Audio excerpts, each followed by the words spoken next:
Hola, ¿qué tal? Bienvenidos a Desde Cero con Manuel. Welcome to Right from the Start. I am your host, Manuel Longoria, and today we have our nephew and godson, Geronimo Momo Longoria III. How you doing, Momo? Good. Thanks for having me, guys. Finally, I get to get on here. Yeah. So let's get started, and let's ask you, where were you born? Born and raised in Bryan, Texas. Born in 1990.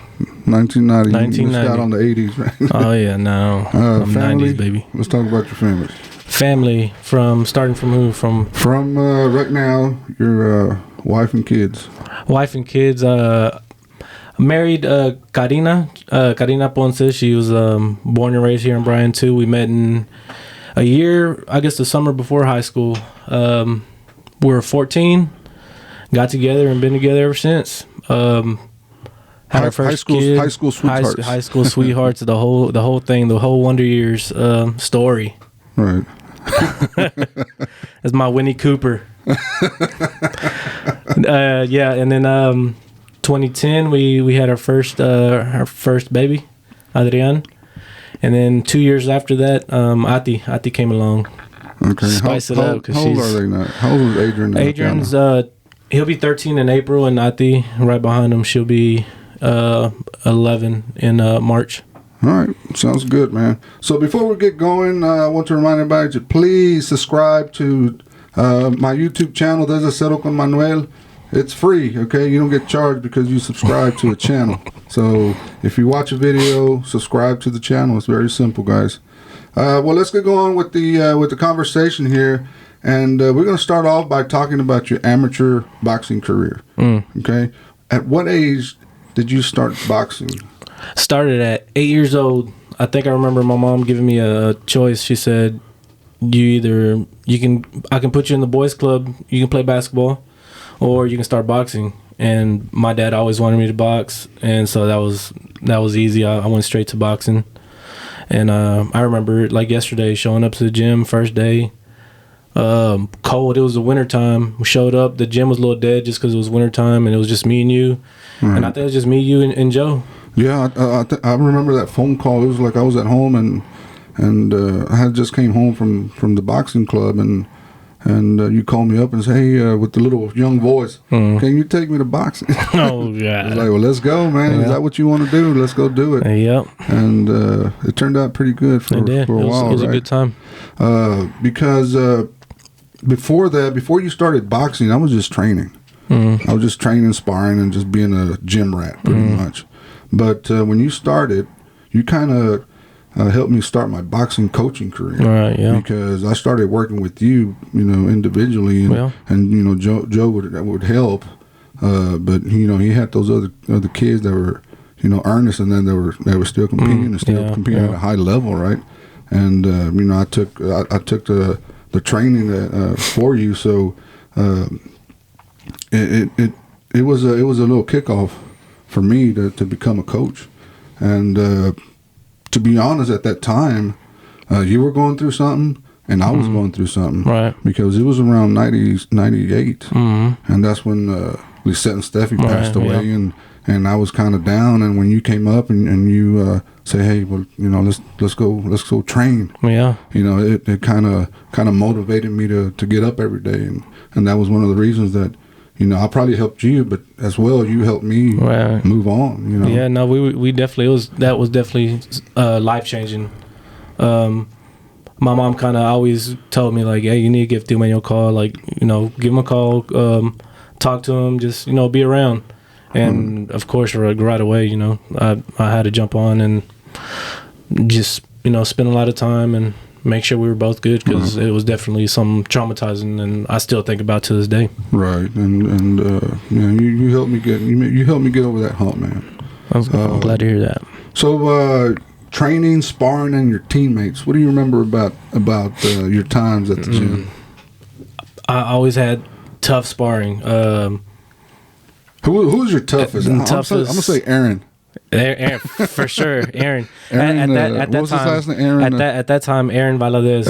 He was a little older, but that dude, he hit so hard. It was tough. I It took some getting used to because he can crack. That boy can definitely crack. And but yeah, for a while it was him until we got a little older. Until my freshman and sophomore year, that's when I met James Gonzalez, and that boy can crack too. That boy can hit. Yeah, I think all three Gonzalez's could. Oh God, those dudes. Crack, yeah, God. And you know, Joe Martinez was also a big part of our success, as he was always there and supporting. But like I said, he was sometimes busy with the other guys. No, yeah, definitely. Joe played a big part in both our boxing, I guess, careers, you can say. Right. He started us off. He was there the first day I got there. He showed me the basics, and we, like you said, we kind of both learned as we were going together. Yeah. And then you started competing. It took you, about a couple of months for you to start competing? Yeah, I think a few months. I think we started in the wintertime. I think by the summertime was my first fight was at the Texas Games in Waco. That's right. That was your first competition. That was my first one, and it didn't go. I got tore up. Yeah, you lost your first match, but I think you won your next 10. Yeah. Right? Yep. So it was a little eye opening. Hey, this is what it's about, and you better get going. Oh, yeah. Right. Definitely. The back in the day, the shows we used to have to just show up. Right, and see who was there. There was no social media or anything like it was today, and no way of contacting anybody for like a pre-match or what do you call it? Well, now we pre-match. Right, so exactly. Now we call before we even show up. Back then we used to go to Houston, San Antonio, Dallas, just show up and hope that we would get a fight. Right, but what would happen is there was nobody there. But there was always those sneaky coaches. It's like, hey, I got this kid. He's only a year older. Yeah. He's only about 8 pounds over. We ran into a few go drink some water and we'll fight. Yeah. So I guess that's why you got good, because you would run into a bunch of big kids, not because you had to, but because hey, we got to get to work. Yeah. We got to get to work. We're here. We might as well get some work in. Right. I think the most one I remember, which was my favorite, was in Beaumont. No, do you remember what was that kid's name? Robert Sharp. I ain't gonna forget that name. Robert Sharp. I remember it's like it was yesterday. It was cold. It was outside. It was outside. It was a rodeo going on. Right. We were with all our guys, Alex, Danny, all our guys, Thomas, Michael. We're there. We're at weigh-ins. We're getting weighed in. And then Danny's like, "Oh, Momo, look!" And Danny Guerrero, shouts to Danny Guerrero. He was a great boxer. He was there before we were. He was already a stud. That dude was a stud. Right. And a good kid. Great kid. But he was always a jokester. He was always pranking. He's always picking on people. Even I was older than him, and he was still like picking on older kids. Like, he was just that kind of. He was just a tough kid. We were at weigh-ins, and he's like, "Oh, Momo, look, that's the guy you're gonna fight." And this dude was. He was tall. We have the video. I want to see if I have it. I have the video. Oh, I haven't seen that in years. On VHS. So yeah, he told me, I was like, "That's the guy you're on." I was like, "Nah, he's playing." No, sure enough, we get matched up, and I believe he had just gotten back from nationals, wasn't he? Something like that. Yeah, it was something big, and I think he had an older brother that was a big like a big deal at the time. Right, a big amateur. Yeah.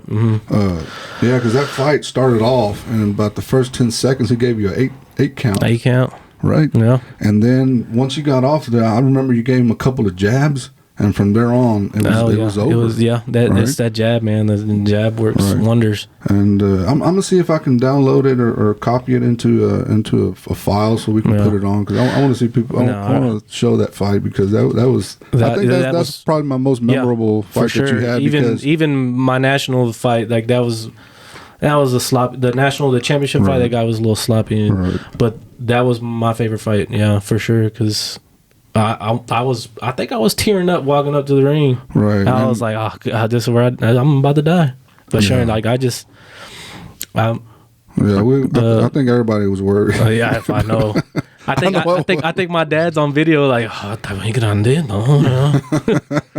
But no, that was right. I sent him through the ropes too. Yeah, you did. You did. Okay, so another of my favorite moments was the George Foreman boxing show, because it was at the George Foreman. It was in Houston. George Foreman was from Houston. Yeah, and I remember that he showed up right before your fight, maybe a couple of fights right before, and he sat down and he was watching the fights. And the reason he was there was because you were fighting one of his boxers, right? It wasn't one of his boxers, but it was one from his club, right. And he was there to watch him. But I remember that you gave such a good performance.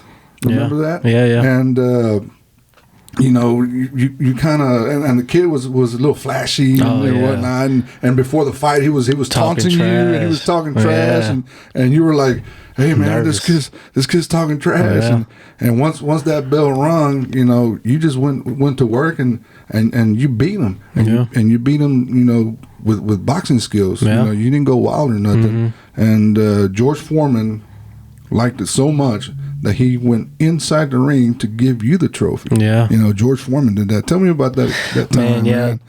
That was the first time. And you knew who George Foreman was, right? Yeah, because my dad used to show me all the documentaries. That's kind of like his motivation. He would throw on a documentary, like, hey, sit down and watch this. And just to kind of motivate me, he'd put on those Muhammad Ali documentaries, and that's how I knew George Foreman. Knew him from the documentaries. What was it, Thriller Manila? Yeah, the Thriller, right? Or I believe it was Thriller Manila with Muhammad Ali, right? Yeah, because I can't remember. It was Frazier Ali that was Thriller Manila. Oh, man. Either way, that's it was. He would show me that fight, and that's how I knew George Foreman. So whenever I see him in person, I'm like, dang, like this is George Foreman. This is Big George. This is one that fought Muhammad Ali. This is the guy from HBO boxing. Right. This is grew up big time on those 90s fights. Yeah, and I remember, you know, he walked on inside the ring and he said, "Give me that trophy." Yeah. You know, and he went up there and he gave you that trophy. He shook your hand. He said, "Good fight, young man." Exactly what he said. Yeah, good fight, young man. And, the best fight I ever seen. Right. And and after that, you know, we you know, after the show, he was outside and we spoke to him and we got to talk to him, and you know, he was a real cool guy. That was a good memory. Good memories. Well. We had the whole club was there, had a great time. It was a good show, good crowd. Right. That was a fun crowd. Yeah. And best part, I had the whole family. The whole family was there. Yeah. Drove out to Houston to watch that fight. I remember. And it was a memorable one for sure. Yeah, meeting George Foreman was pretty awesome. Big George, yeah, that was fun.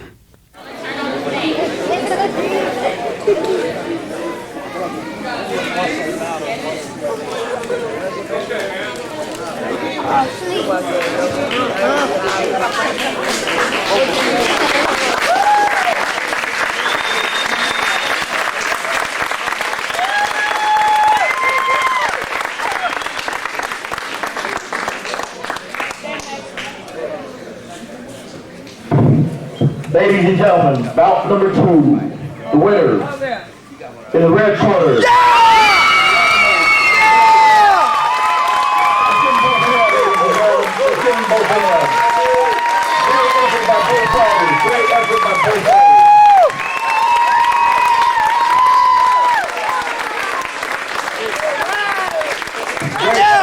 Great fight, you guys.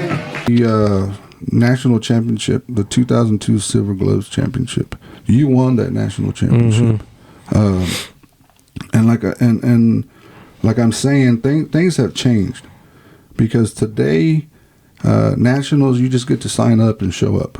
Oh, really? Yeah. Okay. I didn't know that. Back then, for the Silver Gloves, okay, and I believe they still do that, but like the USA or national championships, but I think the Silver Glove still has. They don't have the preliminaries in Houston. I don't think. I didn't know it. But you started in Houston. You won in Houston. You had to go to Dallas. You fought twice in Dallas. And then you had to go to Little Rock, Arkansas. Boy, I had the flu. It was snowing. It was snowing. It was bad. I slept the whole ride up there. I slept, and I showed up to the hotel. I didn't tell anybody I was feeling sick because I was worried. I remember getting to the hotel, putting our stuff down, and I went straight. Like, my body was hot. I was dizzy. I didn't tell anybody. I was dehydrated. I went straight into the shower and had it on. I'm talking about on cold, like all the way, just trying to cool my body. I was miserable that day. Right, and then from there, once you won the what was it, regionals? You went right to nationals, which was in Kansas, Lenexa, Kansas, and we ran into probably the worst ice storm at the history. Right? At the time, it was the worst ever in history in Kansas. And we pulled it through, and the little Pathfinder, made it. We stopped every I don't know how many miles. Right. Stop. You had to put some oil in, and you had to pop the hood, put the coolant. We'd stop at some it'd be truck stops, and they'd have scales there. So here I go, I got to check my weight, make sure I'm good on weight, step on the scale. Because you had to weigh in that morning. We showed up. And first thing, you came in like 3 pounds under. Oh, under. And then we went straight to the Waffle House. That was that was the, I guess you could say, like a training camp. That was the hardest we ever went. Right. We took it serious. It was our main goal. That was we do this, and like that's all we were looking to do, just win us a national title. Right. And we took it serious. And see if you got that picture there, Alex, about with the belt there. Yeah. See, and that belt, I think that was the only belt in Bryan that existed for a while before belts became trophies. Oh, okay. Now everybody has a belt. Yeah, just for regular fights. Your first fight, you get to win a belt and whatnot. It's nice. It's entertaining for the kids, and they enjoy it. But that was the first time I ever saw a belt at a competition. Oh, and it motivated me. It definitely motivated me. And I think that was the first belt that we had here, and it was there for 10 years before everybody started winning belts. Yeah, and it trips me out how little I am. Like, I'm a kid, and we were grinding. Yeah. Sweatsuit every day, summer, grinding hard. Yeah. Hard. Yeah. So, I don't know if you remember in the 2002 National Silver Gloves Championships, there are a lot of current. Oh, what time? Danny Swift. All right, there's Adrian Broner was there. Yeah, for sure. In that tournament, in the Silver Gloves tournament, Jerry Belmonte was there. Demetrius Andrade was there. Sean Porter. Yeah. Devin Alexander. Rashi Warren. Yeah. Danny Garcia. Was also there. I want to say Thurman was on that list too. Was he? Keith Thurman. Keith Thurman was there as well. So. That's a ton, yeah. That was a good. And I used to tell these kids, I said, everybody starts there. Yeah. The world champions that are making millions of dollars, they started at a local boxing club. Yep. But the difference is they worked hard. Yeah. You got to work hard for it. Yeah, for sure. So we got some upcoming bouts. Give me your picks. David Benavidez versus Caleb Plant. Who you got? Why? I got Benavidez. And I say that in a heartbeat because he's a monster, man. I love Caleb Plant. He's a slick fighter. But I think it's only going to get him so far in that fight because I think Benavidez, his pressure is just going to get to him. It's going to play out similar to the Canelo fight. Yeah. I think so. He's going to look smooth, move around. He's going to look slick, give him problems. But those late rounds, I think Benavidez is going to end it. Right. I'll say 9 or 10. I don't see Plant knocking out Benavidez, but there's a chance that he can outbox him for 12 rounds. I can see that. But I just think, man, Benavidez wants it. He wants it. He really wants it. Yeah, I'm pulling for Plant on that one. Yeah. I like it. I'm just a big Benavidez fan. I believe in him, man. He's hungry. Yeah. He's hungry. Tank Davis and Ryan Garcia. Is that fight going to happen anyway? Is it still in jeopardy? Everyone's been texting me, asking me about that, and I was like, man, I don't believe that fight until they touch gloves, until they get in the middle of the ring, touch gloves. I'm like, okay, no, it's happening. Now it's going to happen. Yeah, because, man, there's just a lot going on with that right now. Yeah, well, who you got on that one? I was, for a while, I was saying Tank easy, but I don't think it's going to be as easy as everyone thinks. I think Danny's going to give him some problems with his reach, his height. His strength, his speed. Yeah, Ryan's going to give Tank. Yep. But I think I'm still going to rock with Tank. I still got to roll with Tank. I see this fight like when Canelo fought, what's his name now? I forgot. Who recently? No, the one he knocked out in the fifth. Yeah. Khan? Amir Khan. Yeah, I can see that. I see the similarities because Khan was real fast and he was just touching Canelo. Fast. But at the end, Canelo just... but that's another thing. Tank's been relying on that one punch lately. Right. He's been sitting back and waiting. But I don't know. I think... But I think he fights what level he's like. Right. He's facing that top guy. He's going to come. Right, but Ryan Garcia does have power and speed. Right, power and speed, and he's got real power. Yeah, real power. I think Davis is going to take it, but I'm pulling from the underdog. Yeah, like I said, I thought that was an easy one at first, but no, it's going to be a lot tougher than I thought. And on May 20th, this is going to be my favorite of the year, probably. Devin Haney and Lomachenko. That's going to be my favorite because I like Haney. You're a Haney believer? I'm a Haney believer because he's fast. He's got a good jab. He's just good. I like he's Haney. Good. His jab. He's got the jab. He's got the size. Right. And he's got that boxing IQ. He's smart. And Lomachenko, I mean, he's getting up in age, so yep. I don't know. Yeah, he doesn't look as untouchable as he used to be. About 5 years ago. Right? Mm-hmm. Yeah. But the one I think is going to beat all these guys, Shakur Stevenson, I think can beat Haney. He can beat Tank. He can beat Lomachenko. I'm not convinced. No, I'm not convinced. Man, I love Shakur. I love Shakur Stevenson. I'm not convinced yet. I love that dude, man. I think he's that guy. There's some good fights coming up, and I think Shakur Stevens is also fighting this year. I don't know what date, but I think he is fighting. I can't remember. I'm not sure. Well, let's get back into the conversation. While you were boxing, you were going to high school, and you started playing baseball in high school. Yeah. Okay. Tell me about that senior year that you guys went undefeated. Senior year was so memorable. Like I made so many memories that year. Just had a blast with all the guys that I grew up playing with all my life, really. Right. We knew it was our last year, and we played hard, man. We didn't want that season to end because we knew like guys were moving on to play college. We probably weren't going to see each other for a few years, so we definitely didn't want that season to end, and we played hard, just trying to end it in a good way because we had a blast, man, with that group of guys. But during that, or I believe it was after the season, you had a knee injury. Yeah, right. Yeah. Did it happen during the season, or was it after? Man, after. Because that didn't allow you to go back to boxing. Yeah. Right? And that's where you had to stop boxing because of that injury. So it was after junior year. It was actually after my junior year. I was still playing Little League because, I mean, back then we played Little League. It's not like it is now, where we guys just don't. They'll go straight to play travel ball, but we played however many games. Like we just wanted to play, so we played Little League, and I actually injured my knee in sectionals championship game against Tyler. Tyler, them tough Tyler teams.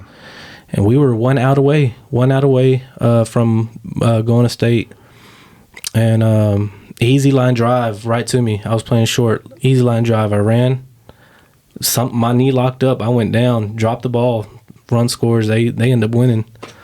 But I think the injury happened, me trying to hurry up, get up. And I just tore my knee. And really wasn't ever the same after that. Kind of stayed off of it and got through my senior year. It didn't really bother me senior year until right after I graduated. Right. Played some Sunday baseball at the local at the local Fiesta, Sunday, Mexican League. And just slid a second and tore it. And it was torn. I tore my meniscus when. It's supposed to be an easy fix. It was it will be done in an hour. Ended up taking 3 hours, and it was a lot worse than they thought it was. So that put me out for 3 months. Couldn't walk for 3 months. Yeah, because I remember you tried to get back at that time. I already had Longoria Boxing Club, and you tried to get back in the ring, and it's we always hit mitts, and you were scared, and and we took our time, and at the end you're like, nah. Because man, I always have that itch, like, man, I want to do it, like, just get back into it, have one more fight at least. Right. I remember hitting mitts, and I couldn't even pivot. It was so sore. It was frustrating. Yeah.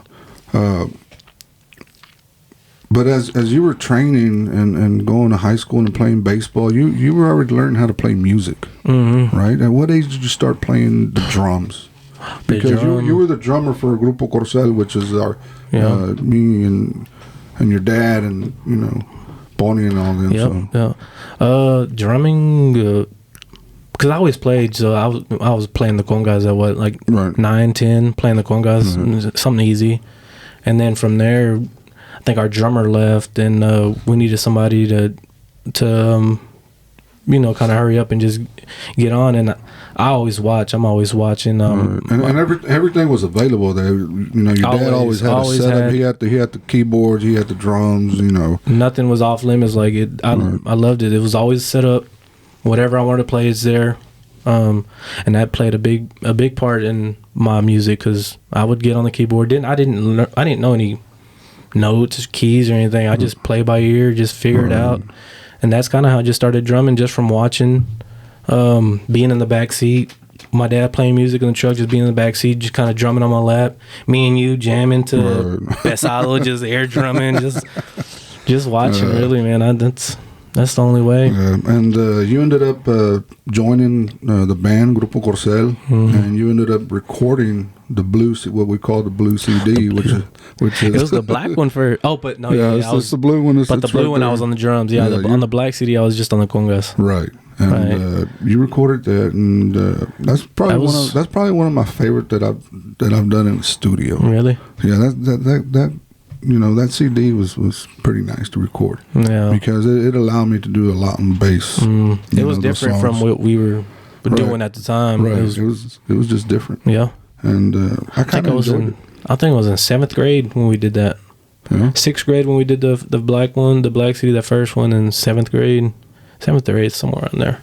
Right. But yeah, it was a fun experience, just being able to be like in an actual studio.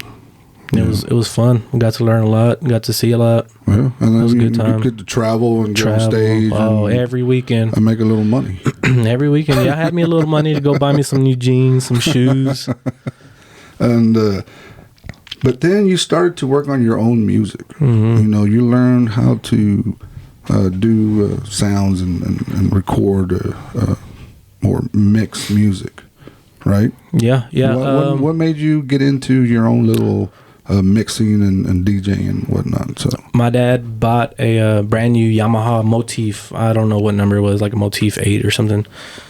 And from there, it was one of those top of the line keyboards, and he showed me, like, oh, look, you can make music and you can record stuff, make your own sequence, this and that. So he bought me back, because this was before YouTube.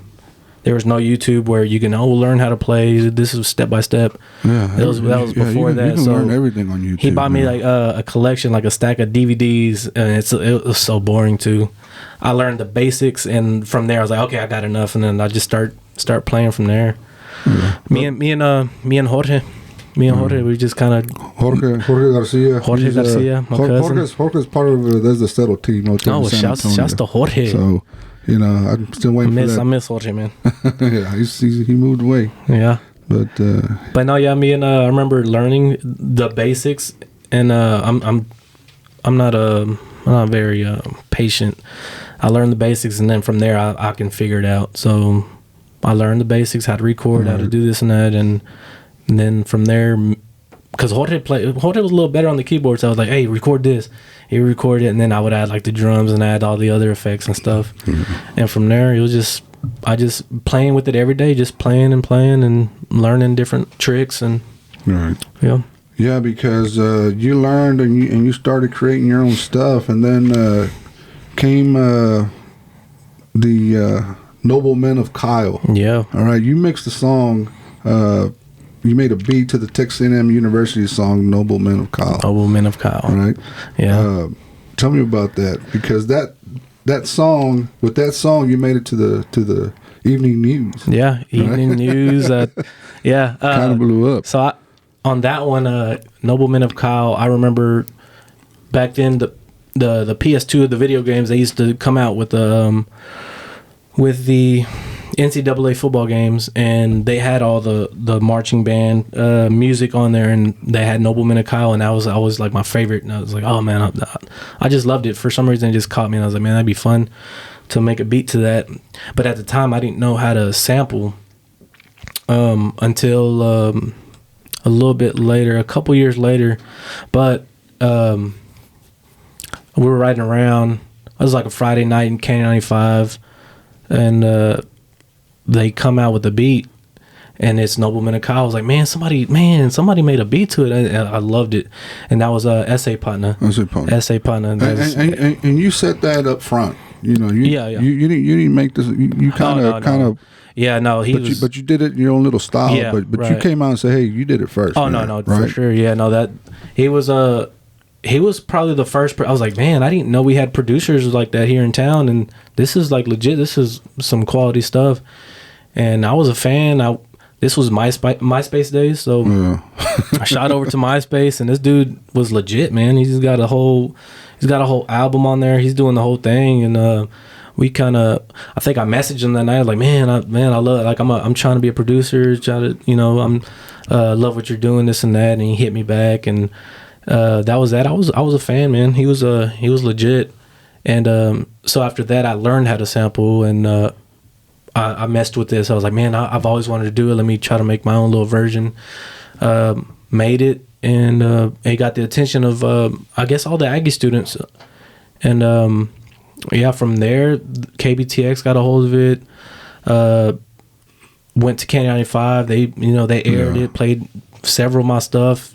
Right. And yeah, from there, I kind of gained some followers. Right. And then after that, well, you started making your own beats, and you started working with other talent, right? For sure. Martellus Bennett was another one that kind of helped me. Yeah, because I was gonna bring that up. A former Aggie and Dallas Cowboy player, Martellus Bennett. Mm-hmm. You got to spend time with him in Dallas. At his studio. Yeah. Tell me about that experience. So, this was when Ustream was a thing. Ustream was you go live on Ustream and you kind of chat with your fans. And he was on there rapping, and I was like, oh man. Kind of shot him a comment. I was like, hey, I got some beats for you. And he said, he read the comment and said, hey, you send me something. Like, he's just a cool dude like that, super laid back. And at the time, like, he was a kid, so I don't even see it. I didn't see it like that at the time. But he right away shot, hey, send me something. Sent him something. I was like, man, that's good. Kind of asked, hey, can you do something with some of my highlight? So got some like audio of his highlights and kind of came up with a beat and fell in love with it. He said he fell in love with it, said he was going to do something with it. The next day, this dude is on ESPN playing that song, my beat, and him rapping on it. The next day on ESPN, he had like an interview with ESPN, and that was surprising because he just kind of threw it out there like, oh, gonna be on ESPN, log on, got on there, and I'm listening to my beat on ESPN. That was like super big deal to me at the time. I bet it was. Tell me about your time with him there in his house. So that happened, and I was like, man, that's crazy. Like, I sent you this, and it's already on ESPN. I was like, yeah, bro, we got a show, this weekend. Come down. And this is when I'm still getting over my knee injury. But I had to jump on it. So I was like, I'm gonna be there. I'm gonna find a way. I'm gonna be there. So me, Karina, and my buddy Jerome, one of my best friends, drove over to Dallas like that next day. It was like a Friday, and went to his show. Met him for the first time. He was cool. Ended up staying. My buddy, my best friend Torlin, he was playing at SMU at the time, so he had an apartment in Dallas. So that was easy. Yeah, kind of made it easy for us to go, just have somewhere to stay already. But that same night, he was like, "Man, look, let's go to the studio." This was after the show. This is like 1 in the morning. All right. So, are you riding around with him inside his car? No, we're separate. We didn't want to. We didn't want to be them people that was just lingering. So it was like, "Hey, we're gonna go to the condo. That's the studios up there." And like, okay, bet. Go to the studio, and it's 1 in the morning. We're just hanging out. He's rapping, and I'm over here messing with the beats and just coming up with stuff, and it was fun. It was a good time. It was a fun experience. That's yeah. Good. What music are you working on now? Do you still work on music? Do you still turn on them keyboards and I'll turn it on. I'll turn it on. I mess with it, but I've got a ton. I've got maybe close to 30 beats that are just sitting there in my computer, and it's just me and Adrian listening to them. Right? Do people still buy them and? For sure. They ask for them. They'll ask. There's some people that kind of get them, but it's been a little while. It's kind of hard to get back in that groove. I just busy with the kids, I guess. Yeah. So, what happened to all those little short films you guys used to make? Oh, man, they're out there. If you look for them on YouTube, they're out there somewhere. I don't know where. I got to get the mafia one, and there's. You got to talk to my director, Aaron. Aaron's the one that has all that. They're floating around on the internet somewhere. There's some funny ones, man. I kind of enjoyed, every time you put them on, post them. Just he's got another one up. Yeah. And man, I wish I would have kept doing that because that was pretty fun. No, yeah, it was. So we'll probably start doing something. Aaron's got a kid now, so we're gonna have to start making him do something. Yeah. Adrian likes to mess around editing and stuff, so okay. Yeah, we'll definitely do something. What are your top 5 movies of all time? Oh man, I'm gonna get a lot of crap for this. You ready? First, Sandlot is my all-time favorite. Sandlot's my all-time favorite. Because those are my guys. Number 1, Sandlot. All right. Yeah. What's number 2? Number 2. Number 2. Number 2. Y'all ready for this one? Clueless. Clueless, man. I don't know what it is about Clueless, man. Alicia Silverstone. Oh man, Alan, you think we can edit that out? Nah, leave that in there. I don't have any. No shame. Clueless. Number 2. You got a number 3. Number 2. Number 3. You got a few up here. Rocky for sure. Rocky. Oh man, I can't put Pulp up there just because I got onto that late. But I was gonna talk about Pulp Fiction. I remember you had that same exact poster when you used to live in the back, all the way in the back, Wellhouse house. Yeah. You had that same poster, and I remember it. He said, "I was like, what is that?" I was like, "Oh, that movie. That's the best movie you'll ever see. One day you'll know." Yeah, because you guys were still little, so I didn't let y'all watch it, right? Because I remember going to Hastings and, Mom, can I rent this one? Hey, no, you can't. No, yes, I know. No, yeah. And so I got on Pulp Fiction late, probably freshman year in high school, and it's one of my favorites. But I can't put it on my top just because I didn't grow up on it. So as you know, as you just heard, that's been my number 1 for a while. No, yeah, and you told me back in 95, 96. For a while, that's been my number 1 movie. I love it. Well, we at number 5. What's your 5th favorite movie? Oh, 5th. Bronx Tale. I gotta put Bronx Tale up there. Oh, I love that. That's a great movie. That's a great story. That's a great movie. I thought you were gonna say like Goodfellas or something. No, that is up there for sure. But that's Alan's favorite movie, right? Goodfellas and Casino. You gotta have up there. But Alex, what's your number 1 movie, Alex? I was gonna say Forrest Gump. Forrest Gump. That's my number 6. It didn't make the top 5. Yeah, that's top 10. It's top 10. Top 10. But yeah, that's a great movie. No, yeah, I love that movie. Bronx Tale, Chaz Palminteri. That dude is Sonny. The dude that plays Sonny. Oh man, he's good. Really love it. And the soundtrack, the music, everything about it. Well, Momo, let's get into what you guys are doing now. Right now, you guys, of course, your dad has Longoria Construction. Tell me about that business, because it started off just by doing just concrete pads, and now you guys are doing pump work. Yeah, right? started off small, doing little stuff here and there, sidewalks, and I think my dad started it in 99, somewhere around 99, 2000, somewhere around there. And just from there, it grew, and you got more work, got more people involved, and now we've been able to grow and kind of expand it to where we have some concrete pump trucks, and it's been going really well. It's been going really well. It's me, my dad, and Aaron. It's a little family thing. Right. Keep it in the family. Yeah, tell me about those big rigs that y'all got. Scary. I know. I remember getting our first one is do you scary. have to have a CDL to drive that thing? CDL, yeah, for sure. Tell us what they are. They're just big pump So trucks, yeah, right? it's a big it's a truck, and they've got a concrete pump mounted on it. So for the hard to reach jobs for to place concrete. Yeah, no, it was. How many trucks do you have now? We've got 3 pump trucks with 3 boom trucks, and then we've got a trailer pump, which is ones you run on the ground. Right. Yeah, that's been keeping us really busy, especially with these with the rainy weather. I see Aaron with that one all the time. Yep, that's Aaron's. Yeah, That's Aaron Longoria is my nephew and Momo's brother. My little brother. Aggie alumni. Yeah. Right. Yep. How's the concrete business? Is it still booming? It's booming. It doesn't stop. COVID hit, and we were kind of worried we were going to take a hit.